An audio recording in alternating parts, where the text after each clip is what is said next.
What's going on, guys? So it's the end of the season. We've got all the sleds in Mike's garage here, and we're doing some full season reviews. So first up is our 2022 Polaris Indy VR1 850-137. This sled was entirely new for me, Mike, and my dad this year. We were super interested to try out a Matrix platform machine and see how it compares against Skidoo's Gen 4 chassis that we've been running for the past few seasons. So right off the bat, talking about power and engine, this 850, the 850 Patriot, off the bat, and me and Mike will both agree on it, it feels like it pulls stronger down low, and it has a higher top end than our 850 Skidoo's. And that's something I've noticed from the beginning. Even on my dad's Indy XC 850, his 2019, it's the same engine, and this one even feels a little bit stronger than that. Yeah, I totally agree. I think it's a little rougher in terms of how it runs in comparison to the E-Tex. There are a few things I don't like about the 850 when I think about it in comparison to an E-Tech. These to me run a little bit richer. Yeah. They smoke like crazy on startup. Smoke out the whole trailer. Like it's crazy. And I think the E-Tex run, or they're just designed a little bit differently so that they're basically smokeless. But power-wise, the VR1 has got amazing power. Pulls like a freight train. It does, yeah. And I think probably my favorite thing that I think Polaris has done really well with these, for some reason, and I don't know what it is, they transfer really well. So for me, it's about like power to track. So when you hit the gas on one of these, all that power seems to transfer really well to the rear, to the track. You know, it just pulls the skis up perfectly, it hooks up hard, and then it goes. And I find that to be much better actually on the Polarises than we've seen. Yeah, like I think we've kind of gone back and forth, and both our 850 Skidoo's and our 850 VR1 have the same amount of studs. They both have 96 studs, same 1.25 inch track. And yeah, this Polaris just transfers more. The Skidoo's skis stay way more planted. This sled, if it's hard packed, you hit the throttle and the skis are in the air as long as you're on that throttle. Yeah. And that's something we've noticed for sure. So moving on to technology. The Polaris 7S display, you guys all know it. Unbelievable. Polaris like knocked the socks out of Skidoo.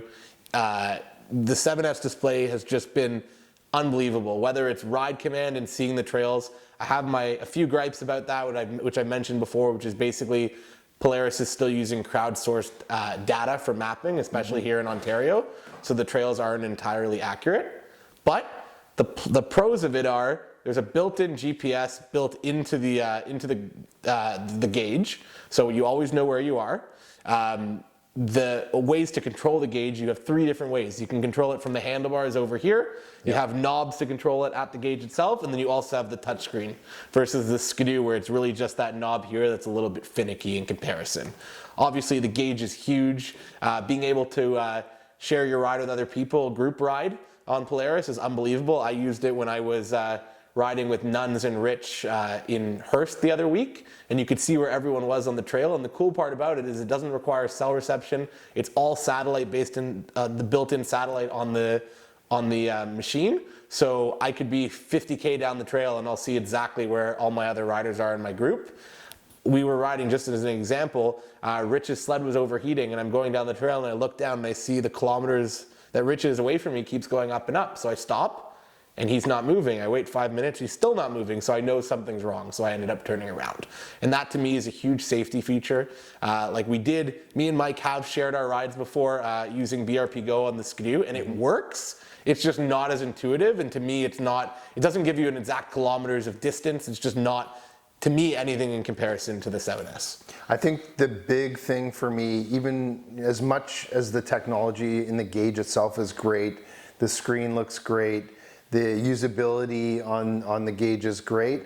The biggest thing for me is positioning of the gauge. So Polaris has absolutely got it nailed with when you're looking straight down the trail and you know you've got that gauge, it's right in your field of view. Yeah. Whereas we found, you know, in comparison on our Skidoos, we're angling our heads down a little bit in order to actually read any of the information on the gauge. So to me, that's a huge bonus for Polaris. And even our Skidoos, like when we have our handlebar riser on it, you can hardly see the gauge unless you have the handlebars in like a specific angle. Yeah.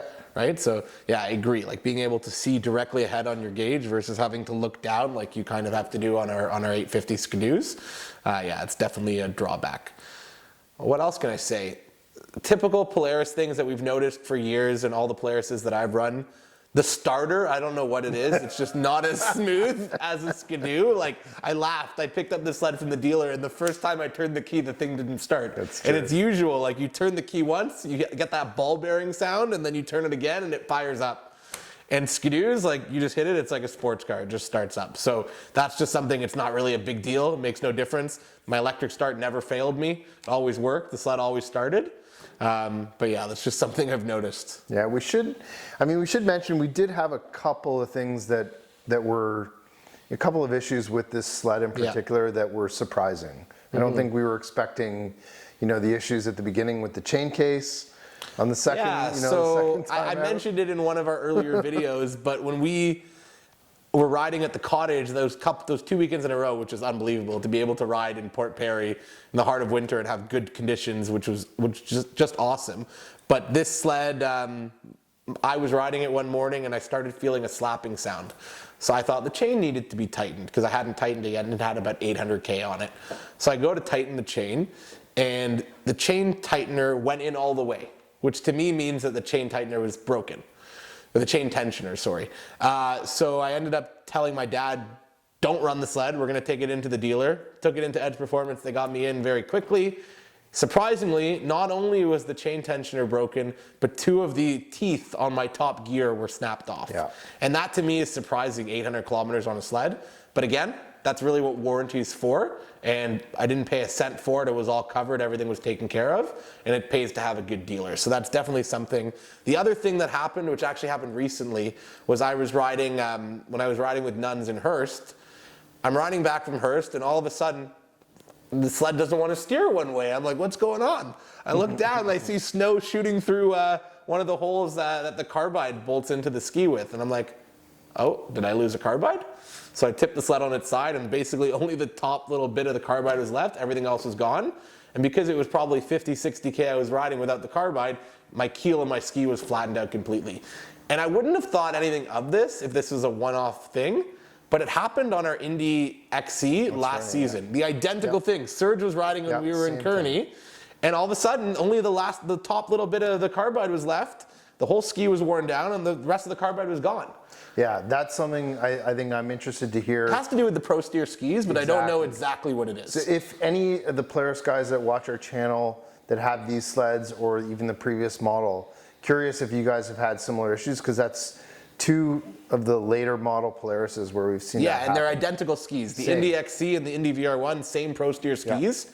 What I can say is I know lots of guys, buddies of mine that ride Polarises like the gripper skis, and those, they haven't had any problems. Like our buddy Nuns has over 5,000K on his sled, no problems with the gripper skis and his carbides.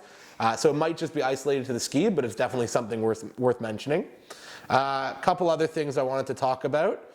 So on this machine, we opted for the Tether, just to make it more like a Skidoo, and it's something that I felt is missing on a lot of sleds in previous years. Yeah. Every sled should have a tether. You could fall off the sled, you could hit a bump, something could happen, you could lose control of the sled and lose it, and you want to make sure that that sled shuts off as soon as you lose contact with the sled. And that's something that all Skidoos or all BRP products come with because of that tether. And Polaris gave an option this year for a magnetic tether. It comes stock on the XCR. I added it to this VR1.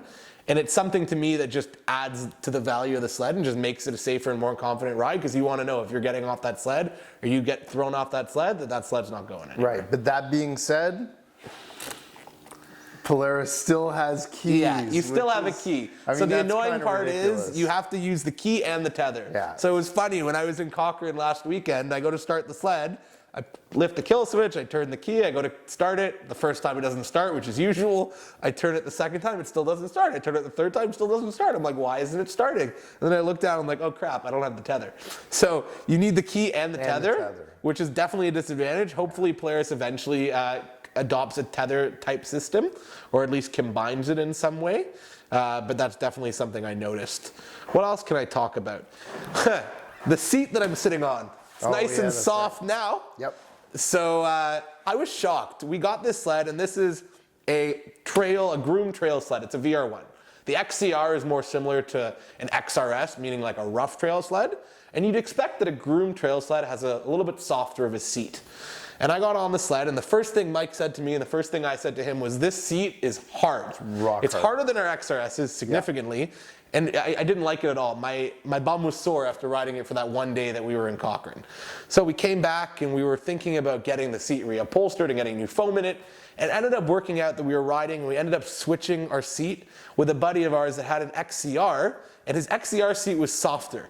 And I've spoken to a bunch of guys. Apparently, I think what it was that there were two types of foam that Polaris had in their seats. And because all the brands were rushing to get sleds out and get them delivered, if the color matched the sled, they sent the seat out. And that's kind of what happened. So as you see, this is a red seat. This isn't technically from this sled. Different, yeah. But there's a red jerry can, so it kind of matches, and it's softer. So I think the one flaw out of the box with this sled was that the seat was just a little too stiff. But it's an easy fix. You swap your seat with someone, you find someone that's selling a seat, you can make it work. Yeah. And to me, the other thing I wanted to mention in terms of front end handling, me and Mike have spent years on our 850 Skidoos, and it took a lot of tweaking to figure out how to make those sleds handle as good as we possibly can get them, which to say is pretty good. These machines, this VR1, our old Indy, out of the box, the front end handling blows us out of the water. Like, it blows the Skidoo 850 stock out of the water, no problem. It's planted, it goes where you want it to go, it lifts the skis when you want to, it doesn't dart. The front end handling is just, to me, where Polaris is leading the game right now. And we haven't even touched, like nothing. Just clickers on compression for bumps and stuff like that. I mean, nothing, we've touched nothing on it. Yeah, and to me, it still handles unbelievably. Yeah. So there's definitely something to say about that. Other thing, obviously, we wanted to add bags. Polaris does have a range of bags, but I like my link bags, and because we have Skidoos and we have so many link bags, I decided to add the South Simcoe machine brackets on it, which have been working well, and they hold our accessories. And the sled tread knee pads that I have over here just protect the knees. Yeah, a few other things that I love for sure about the VR1, and I wasn't really a fan, I was talking about it in one of our videos of the previous, Jesse's dad still got the XC, the 19 XC850. I wasn't a huge fan of it. They definitely made huge strides with the Matrix platform. Yeah. So overall handling, awesome. One of the things I absolutely love about this sled is the seating position. It feels really tight. Everything feels really compact. Narrower at the gas tank, yeah. It kind of feels like a go-kart to me, right? Like, it's really small and compact, and I really, really like that, that feeling as well. I think we had some issues at the beginning. Once we got the shocks adjusted, it seemed to ride a lot better as well once we yeah, they came out of the box like fully soft. Yeah, so the sled felt like a couch, like it felt like a pogo stick. It was just bouncing off of everything. And then we kind of stiffened up the compression on all our clickers, and all of a sudden the sled ran amazing. And yeah, a couple other things too. I mean, Skidoo should take notes. They charge you for these things, but you know, just in case if the starter ever goes, the Polaris has a pull start on it. You have to add that on the 850s. We never add them, but I've never had my starter fail either. Issues, but it's nice to have it. It comes. Yeah. And the other thing too I love about this is the integrated mirrors. Yeah, these are additional accessories we added. The side step mirrors on the panels. It's just really cool. Like, when you're actually sitting on the sled, it gives you a perfect view of exactly behind you. And my dad uses them religiously whenever we're on the trail. So that's something that's definitely nice versus the mirrors on your windshield, which kind of vibrate, versus these that don't vibrate nearly as much. Yeah. The other thing I wanted to mention, which is a absolute deal breaker and I can't get over it, is the smart warmers. These things, I set up the temperatures manually for low, medium, and high on the 7S display for the hand warmers, and they maintain that temperature, and I've noticed it. The Skidoo, I don't know what it is. I'm pretty sure they're still using the same hand warmers from the original 03 Rev. Yeah. I'm honestly convinced, because nothing's changed. There's like 12 or 13 modes on the Skidoos, and mode 1 is burning hot, and mode 13 is burning hot. It's either off or on. Yeah. Versus the smart warmers that you can really set the temperature, and it will maintain it. So let's say you're going around a corner, and or you're riding down the trail, and there's a draft coming from one direction. That side, that handlebar, will get warmer to maintain temperature so that it stays at a consistent degree, which is something that I really like. So overall, 3,000 kilometers on this sled.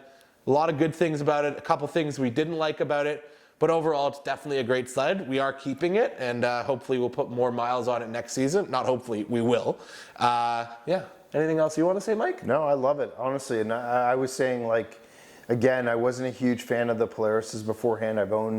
I had a 600 for a while that I rode it for a month. I didn't like it. So I'm really impressed with this one in particular. I love it. I would totally own one in a heartbeat. Yeah. No, I think that really says it all. Anyways, guys, if you have any comments or questions, or you want to let us know something about this machine that we maybe didn't mention, definitely reach out to us. Either comment on the video or send us an email. We always like to hear from you guys, and we'll see you in the next video. All right. See you guys. If you liked that video, be sure to hit the like button and subscribe to the Sledaddicz YouTube channel, where we release content on everything snowmobiles. Also, hit that bell icon so you can be updated every time we release new videos.